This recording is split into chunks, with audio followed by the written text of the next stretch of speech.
Hi ఓయ్ hello ఎలా ఉన్నారు? బాగున్నారా? Good morning. Welcome to Sunday. Sunday వచ్చేసింది. సండే అంటే ఎస్, ఫండే అంటే ఎస్, జాలీ అంటే స్టోరీ టైం అంటే మరి సందడైనా జాలీ అయినా సరదా సరదా సండే స్కూల్ స్టార్ట్ చేసేసుకుందామా? మరి ఆలస్యం ఎందుకు? పరిశుద్ధ గ్రంథంలో నుండి చక్కని వాక్యాన్ని, ఒక మంచి కథని చెప్పేసుకుందాం. So let's start Sunday school. పిల్లలు, ఈరోజు యేసయ్య తన శిష్యులకు, తను వెంబడిస్తున్న ప్రజలతో తాను చెప్పిన ఒక ఉపమానమును మనము కూడా నేర్చుకుందాం. ఆ ఉపమానం పేరేంటంటే విత్తువాడు మరియు విత్తనములు. ఈ ఉపమానమును మత్తయి సువార్త 13వ అధ్యాయము మొదటి 23 వచనాల్లో మనం చూడగలం. అలాగునే మార్కు సువార్త 4వ అధ్యాయము మొదటి 20 వచనాల్లో, ఆఖరిగా లూకా సువార్త 8వ అధ్యాయము 4వ వచనం మొదలుకొని 15వ వచనం వరకు కూడా ఈ ఉపమానముని మనం చూడగలం. ఇప్పుడు మత్తయి సువార్త నుండి 13వ అధ్యాయము మొదటి వచనం నుండి చదువుదాం. ఆ దినమందు యేసు ఇంటి నుండి వెళ్ళి సముద్ర తీరమున కూర్చుండెను. బహు జన సమూహములు తన యొద్దకు కూడి వచ్చినందున ఆయన దోణి ఎక్కి కూర్చుండెను. ఆ జనులందరూ నిలిచి ఉండగా ఆయన వారిని చూచి చాలా సంగతులను ఉపమాన రీతిగా చెప్పాను, అంటే కథల రూపంలో చెప్పారనమాట. ఎట్లనగా, ఇదిగో విత్తువాడు విత్తుటకు బయలు వెళ్ళెను. వాడు విత్తుచుండగా కొన్ని విత్తనములు త్రోవ ప్రక్కను పడెను. పక్షులు వచ్చి వాటిని మృంగివేసెను. కొన్ని చాలా మన్ను లేని రాతి నేలను పడెను. అక్కడ మన్ను లోతుగా ఉండునందున అవి వెంటనే మొలిచెను. గాని సూర్యుడు ఉదయించినప్పుడు అవి మాడి వేరు లేనందున ఎండిపోయెను. కొన్ని ముండ్ల పొదలలో పడెను. ముండ్ల పొదలు ఎదిగి వాటిని అణిచివేసెను. కొన్ని మంచి నేలను పడి, ఒకటి 100 ఒకటి 60 ఒకటి 30 ఫలించెను. చెవులు గలవాడు వినుగాక అని చెప్పెను. అప్పుడు ప్రజలంతా కూడా వెళ్ళిపోయారు. ఆ తర్వాత యేసు ప్రభు వారి దగ్గరికి తన శిష్యులు వచ్చి ఈ ఉపమానం యొక్క భావం మాకు చెప్పమంటే, అప్పుడు యేసయ్య దాని భావమును ఈ విధంగా చెప్తున్నారు.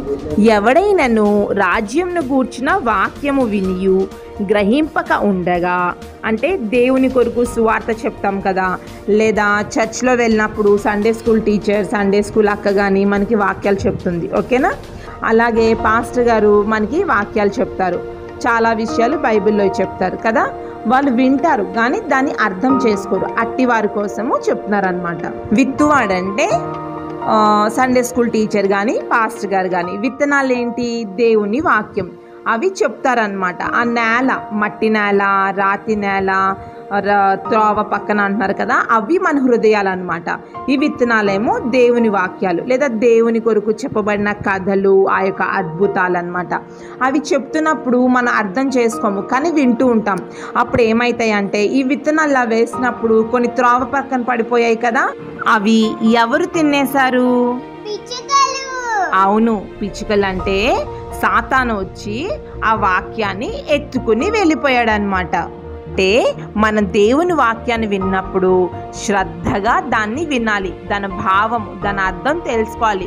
తెలియనప్పుడు ఎవరికైతే తెలుసో మనకన్నా పెద్దవాళ్ళు కావచ్చు, మన తోటి వారు కావచ్చు, దైవజనులు, పాస్టర్ గారు, పాస్టమ్ గారు, సండే స్కూల్ అక్క కానీ, సండే స్కూల్ టీచర్ కానీ, వారిని ఖచ్చితంగా అడుక్కొని దాని అర్థం తెలుసుకొని దాని ప్రకారంగా మనం నడుచుకోవాలి. లేకపోతే సాతాను వచ్చి ఆ వాక్యాన్ని ఎత్తుకుని వెళ్ళిపోతుంది. ఆ యొక్క విత్తనాలు ఏమయ్యాయి? రోడ్డు ప్రక్కన పడ్డాయి, త్రోవ ప్రక్కన. పిచ్చుకలు వచ్చి తిని వెళ్ళిపోయాయి. అవి ఇంకా చెట్లు అవుతాయా? అవ్వవు, అంటే ఫలించవు. మనం కూడా వాక్యం వింటాము, అర్థం చేసుకోకపోతే, దేవుని వాక్యం పరంగా మనం నడుచుకోకపోతే మనం కూడా ఫలించము. ఆ వాక్యంలా సాతాను పిచ్చుక ఆ గింజల్ని ఎత్తుకుని వెళ్ళిపోయినట్టు వెతుకుని వెళ్ళిపోతుంది. ఇంకొన్ని విత్తనాలు ఎక్కడ పడ్డాయి? రాతి నేల మీద పడ్డాయి. అవి రాతి నేల మీద పడినప్పుడు కొంచెం మట్టి ఉంది కదా, ఆ కొంచెం మట్టి వల్ల అది కొంచెం ఎదుగుతుంది, కానీ దానికి వేరు లేదు. వేరు లేనందున ఏమైందంటే సూర్యుడు వస్తాడు కదా, బాగా ఎక్కువ ఎండ కాస్తుంది, వేరు లేదు, నీళ్ళు కూడా లేదు. అప్పుడు ఏమవుతుంది? ఆ చెట్టు కాస్త ఎండిపోతుంది. అంటే వాక్యం విన్న కొత్తలో చాలా సంతోషంగా ఉంటుంది. అబ్బా చాలా బాగుంది వాక్యం, దేవుడు చాలా గొప్పోడు, చాలా అద్భుతాలు చేస్తారని అనుకుంటారు. కానీ చిన్న కష్టం వస్తుంది, ఇంకా అంతే, వెంటనే వాళ్ళు విశ్వాసాన్ని కోల్పోతారు. అయ్యో నేను దేవుణ్ణి నమ్ముకున్నాను, గుడికి వెళ్తున్నాను, ప్రార్థన చేస్తున్నాను, ఉపవాసం ఉంటున్నాను, నాకు ఇన్ని కష్టాలు ఎందుకు వచ్చాయి, నాకు ఇన్ని బాధలు ఎందుకు వచ్చాయి, ఈ కష్టం మా ఇంట్లో ఎందుకు వచ్చింది, ఈ శ్రమ మన ఇంట్లో ఎందుకు వచ్చింది అని వెంటనే వారు దేవుణ్ణి వదిలేస్తారనమాట. అంటే సూర్యరశ్మి అంటే చాలా ఎండ కదా, అంటే కష్టము. వేరు లేకపోతే చెట్టు ఎలాగైతే ఎదగదో, విశ్వాసం లేకపోతే మనము కూడా దేవుళ్ళో ఎదగలేమన్నమాట.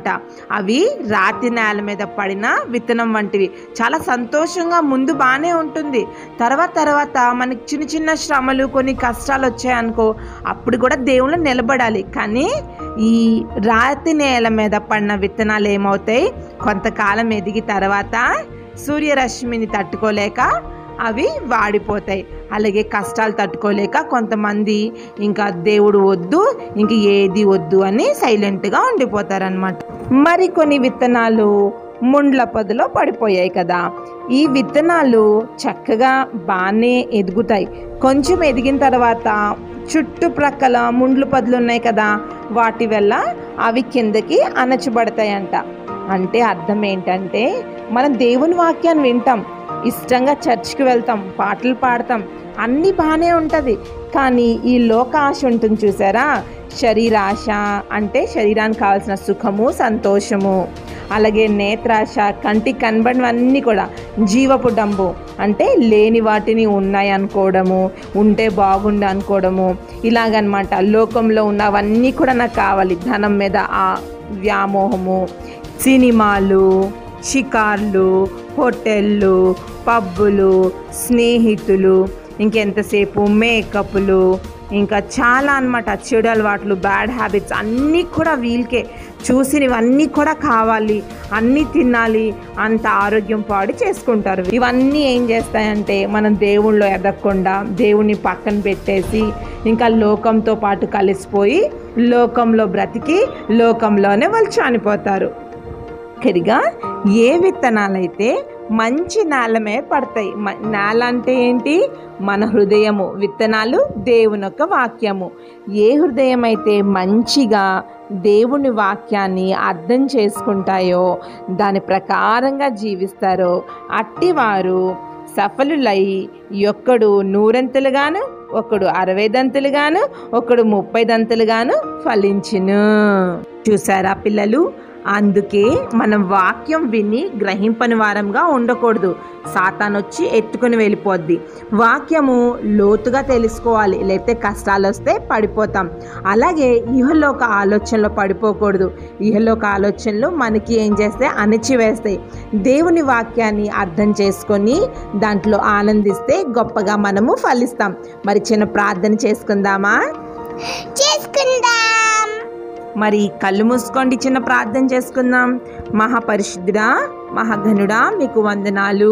యేసయ్య, మంచి మాటలు మీరు మాకు చెప్పారు, మీకు వందనాలు.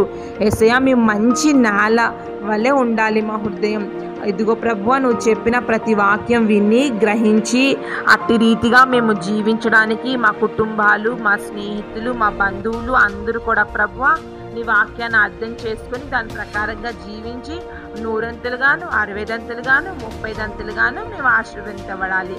అలాగే కరోనా వల్ల ప్రభు చాలా మంది చనిపోతున్నారు యేసయ్య. ఇంకా చాలా మందికి కరోనా వచ్చింది. వారందరినీ కూడా ముట్టండి, స్వస్థపరచండి, మమ్మల్ని అందరినీ కరోనా నుంచి తప్పించండి నాయన.